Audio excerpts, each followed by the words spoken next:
जय हिंद साथियों, मैं हरपाल ठाकुर सीहोर से। जैसा कि आप सब जानते हैं कि भारत सरकार की मंजूरी के कारण भारत और पाकिस्तान का मैच आज इस समय चल रहा है।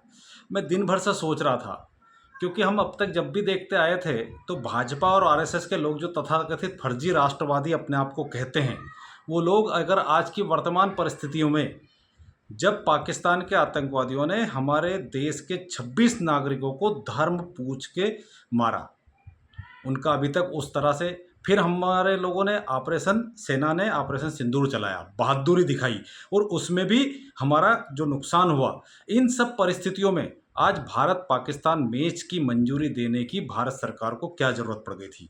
अनुराग ठाकुर कहते हैं कि वो जो कप होता है उसमें हम बाइकाट नहीं कर सकते, तो माफ़ करना अनुराग ठाकुर जी, 1986 में भी बाइकाट किया गया, 1990 में बाइकाट किया गया, 1993 में बाइकाट किया गया, 2008 में भी बाइकाट किया गया।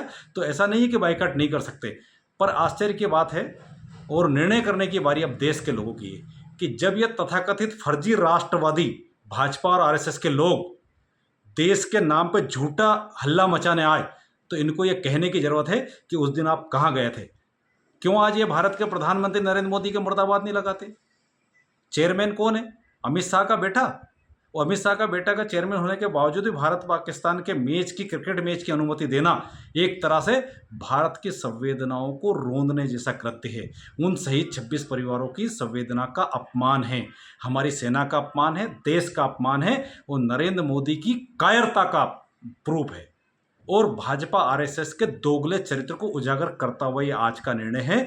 तो निश्चित तौर से आए ये लोग आज बिल में जाके छुप के बैठे हुए हैं और कह रहे हैं कि भाई फलाना खिलाड़ी क्यों विरोध नहीं कर रहा, फलाना ये क्यों विरोध नहीं कर रहा। हम ये कह रहे हैं कि भारत सरकार ने परमिशन क्यों दी और संघ प्रमुख मोहन भागवत ने क्यों विरोध नहीं किया, बीजेपी आरएसएस के लोगों ने विरोध क्यों नहीं किया अपनी सरकार का। अगर वो वाकई में देशभक्त लोग हैं तो उनको विरोध करना चाहिए था। यह बात आज मैं अब इसलिए कह रहा हूं कि पूरे दिन भर से इंतजार करता रहा था कि शायद भाजपा आरएसएस के अंदर एक तो कोई व्यक्ति होगा जो सत्य बोलने की क्षमता रखे, पर बात स्पष्ट साबित हो गई कि भाजपा आरएसएस के एक भी व्यक्ति के मुंह से ये नहीं निकला कि ये मैच प्रधानमंत्री को नहीं कराना चाहिए था, रद्द करना चाहिए था। हम इसके ऊपर प्रधानमंत्री की निंदा करते हैं।